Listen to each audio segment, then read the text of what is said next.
আমাদের দল রাষ্ট্র ক্ষমতা আসে, আমি এই রূপগঞ্জ থানা শ্রমিক দলের সভাপতি। সেই হিসাবে আমি বলবো আমাদের নেতা দিপু ভাইকে যেন মন্ত্রী দেয়, উনি যেন রূপগঞ্জকে না সারা বাংলাদেশকে নিয়ে চিন্তা ভাবনা করে কিভাবে বাংলাদেশটা সুন্দর করা যায়, বাংলাদেশটা কিভাবে আগানো যায়। প্রিয় দর্শক, এই মুহূর্তে আমরা মুখোমুখি হয়েছি রূপগঞ্জ উপজেলা শ্রমিক দলের সভাপতি সাইদুল ইসলামের সঙ্গে। আমি শ্রমিক দলের সভাপতি সাইদুল ইসলামের কাছ থেকে জানতে চাই রূপগঞ্জ এক আসনে জনাব মুস্তাফিজুর রহমান ভূঁইয়া দীপু মনোনয়ন পেয়েছেন।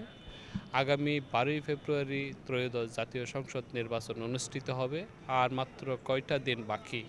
এখন রূপগঞ্জের অলিতে গলিতে নির্বাচনী হাওয়া বইছে।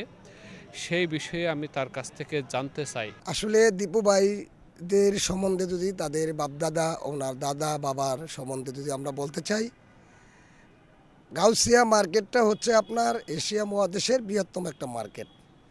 এত বড় একটা মার্কেট দীপু ভাই অনেক সুন্দর ডিসিপ্লিনভাবে ওনারা হ্যান্ডেলিং করে আসছেন। আমি দেখি নাই 12-13 বছর অভিজ্ঞতায় যে অনাকাঙ্ক্ষিত কোনো ঘটনা মার্কেটে করতো, লক্ষ লক্ষ কোটি কোটি টাকা লেনদেন হয় মার্কেটে, এটা আপনারাও জানেন।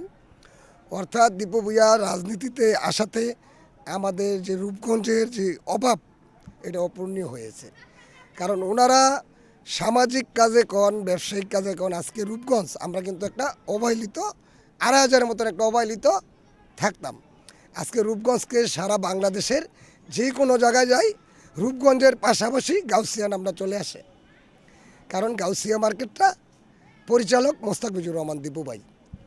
আজকে দীপু ভাই যদি দানের শীষের মনোনয়ন পেয়েছে, উনিকে যদি আমরা বিপুল ভোটে জয়লাভ করতে পারি, ওনাদের যেই দক্ষতা, ওনাদের যে মৌলিক চাহিদা, ওনাদের যে শিক্ষা প্রতিষ্ঠানগুলি ওনারা যেভাবে খুঁজগাছ করে রেখেছে, উনি একমাত্র ব্যক্তি সারা বাংলাদেশের মধ্যে, যদি আমি মনে করি যে মন্ত্রিত্বর একটা দক্ষতা, মানুষের মধ্যে যে একটা মৌলিক চাহিদা, তো এটা দীপু ভাইয়ের মধ্যে পাওয়া যায়।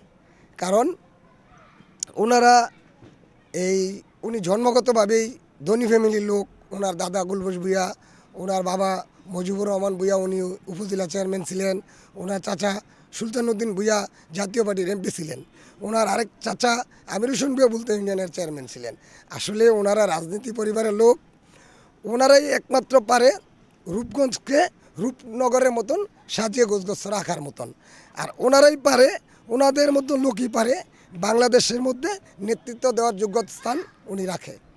আমি আশা করব আমরা যারা আছি সাধারণ মানুষ, সাধারণ ভোটার, আমরা দলমত নির্বিশেষে আমরা যে 17 বছর ভোট দিতে পারি নাই, আমাদের যে আকাঙ্ক্ষা, এটা এবার 12 তারিখ ভোটের মাধ্যমে ফেব্রুয়ারি 12 তারিখে আমরা এটা চাহিদা পূর্ণ করব। আবার আমি এর সাথে আপনাদের কাছে দাবি রাখি, দীপু ভাই যেন, ওনাকে যেন আমরা বিপুল ভোটে বিজয় করার পরে আল্লাহ পাক রাব্বুল আলামিন যেন ওনাকে মন্ত্রিত্বদার দেয়।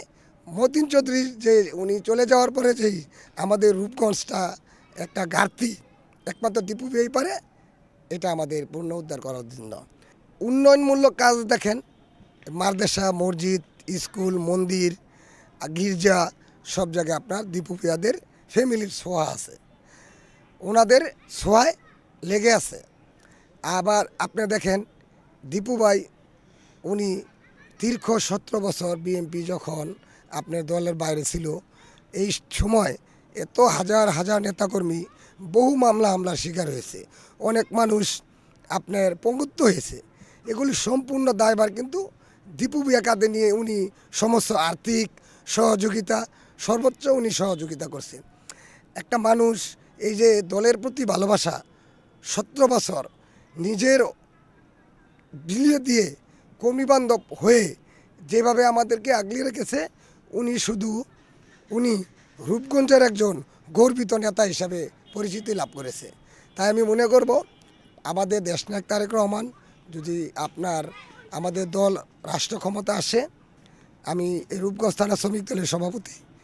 সেই হিসাবে আমি বলবো আমাদের নেতা দীপু ভাইকে যেন মন্ত্রী দেয়, উনি যেন রূপগঞ্জকে না সারা বাংলাদেশকে নিয়ে চিন্তা ভাবনা করে কিভাবে বাংলাদেশটা সুন্দর করা যায়, বাংলাদেশটা কিভাবে আগানো যায়।